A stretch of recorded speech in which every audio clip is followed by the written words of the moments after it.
Pinag-leave at hindi raw nag-resign si Nadia Montenegro bilang staff ni Senator Robin Padilla. Sa gitna yan ng aligasyon na siya umano ang nagmariwana sa loob ng banyo sa Senado. Magbabalita mula sa frontline si Mayan Los Baños.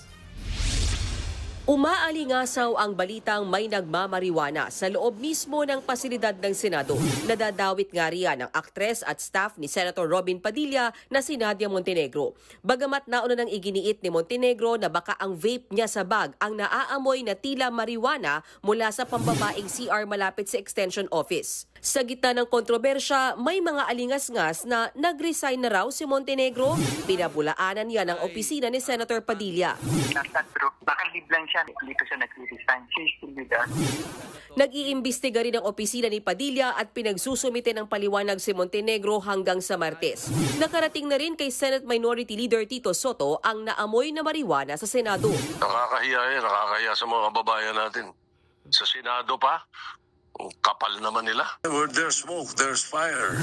Panawagan ni Soto magsagawa ng random drug testing sa mga empleyado ng Senado habang optional naman sa mga senador. Pabor naman dyan ang ibang senador, lalo na si Senator Bato de la Rosa. Hindi raw dapat palagpasin ang mga tila joint session na nangyari sa bakuran pa mismo ng Senado. Masanksyon yung suspect na yan. At kung papatunayan na talagang gumawa siya ng marijuana, din dapat mapaila ng kaso. Dahil alam natin na violation yan sa Dangerous Drugs Act. Pati ang opisina ni Senator Padilla, bukas din daw na isama sa random drug testing ang kanilang mga staff. Nagbabalita mula sa frontline, Mayan Los Baños, News 5. Mga kapatid, Cheryl Cosing po. Maging maalam at may pakialam sa mga napapanahong issue at headlines. Mag-follow at mag-subscribe na sa social media pages ng News 5.